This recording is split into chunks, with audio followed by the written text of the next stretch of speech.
for main engine start. We have main engine start. 4, 3, 2, 1, 0.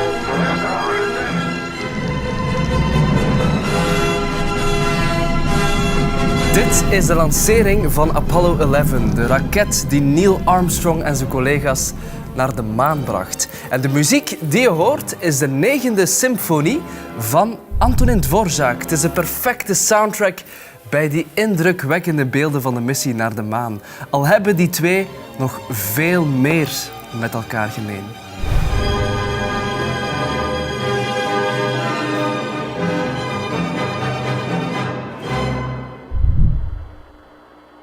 It's one small step for man, one giant leap for mankind.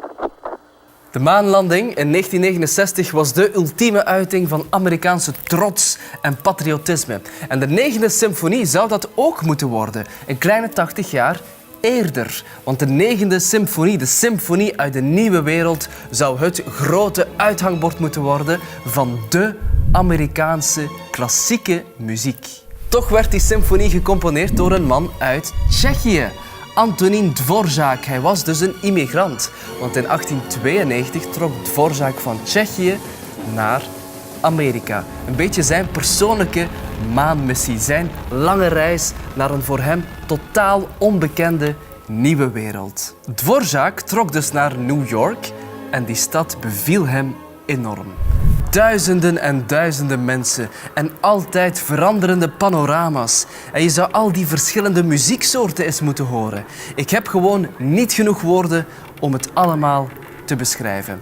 En bij gebrek aan woorden deed Dvořák het met muziek, met de 9e symfonie. De symfonie uit de nieuwe wereld. Heerlijke muziek over een reis naar het onbekende.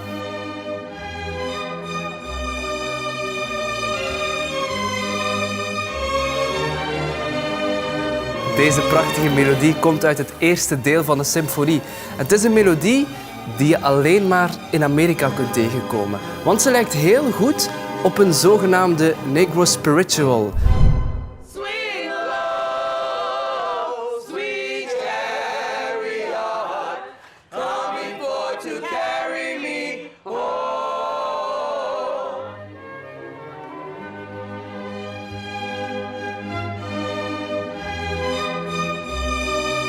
En hier laat Dvořák zijn grote troef horen. Hij componeert nieuwe melodieën, maar het leek alsof ze al jarenlang in het collectief geheugen zaten.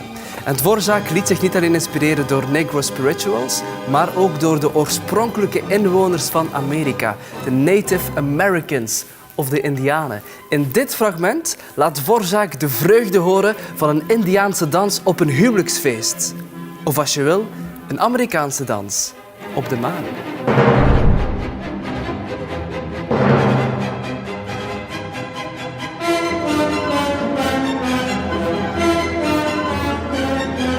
Het gebruik van de Negro Spirituals en muziek van de Native Americans deed heel veel stof opwaaien. Had Dvořák die melodieën letterlijk gekopieerd of niet?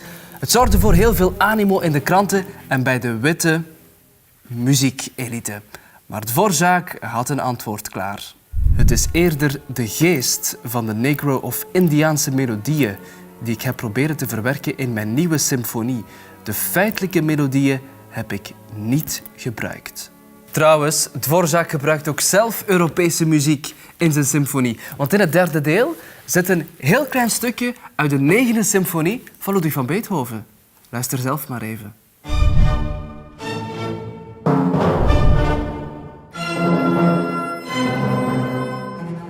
Er zit dus ook wat Europa in die symfonie over Amerika. Want Dvořák is en blijft tenslotte een Europeaan. En hij heeft die symfonie Amerikaans gemaakt door zich te laten beïnvloeden door de Negro Spirituals en de Native Americans, door de Amerikaanse literatuur en de ritme en dynamiek van de wereldberoemde shows van Buffalo Bill en ook door de Amerikaanse natuur. Want in dit fragment lijkt het wel alsof je rondwandelt in het Amerikaanse binnenland, in de uitgestrekte prairies of, als je wil, in een desolaat maanlandschap.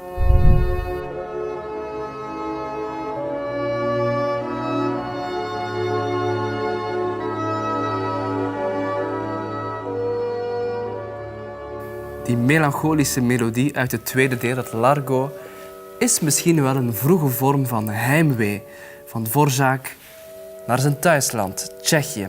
En het is dan ook niet toevallig dat een kleine 30 jaar later op die melodie een herwerking is gemaakt door een van de leerlingen van Dvořák, die bij hem in de klas zat in New York. William Arms Fisher. En de titel van dat lied, ook niet toevallig, Going Home.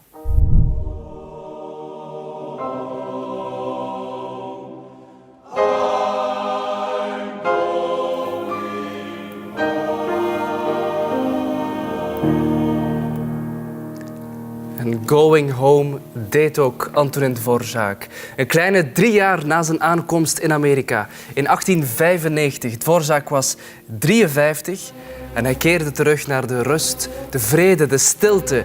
Dvořák keerde terug naar Tsjechië. Maar vooraleer hij de boot nam, schreef hij eerst nog een magistrale en spetterende finale voor de 9e symfonie.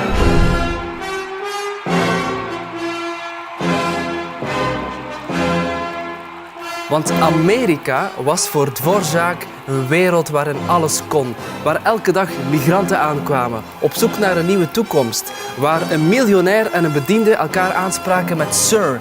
Los van het verschil van geld of stand. Amerikanen die ooit het lef zouden hebben om naar de maan te vliegen.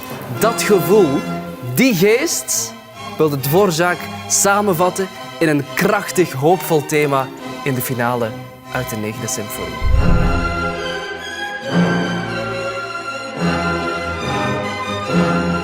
Net als de maanlanding opende deze symfonie voor de Amerikanen een nieuwe wereld. En 76 jaar na de première zocht dit werk nieuwe grenzen op.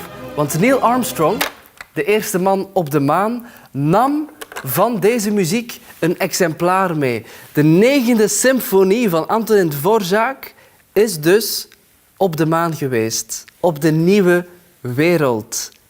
En dat is toch wel heel bijzonder.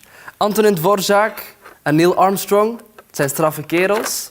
En deze symfonie is straffe muziek.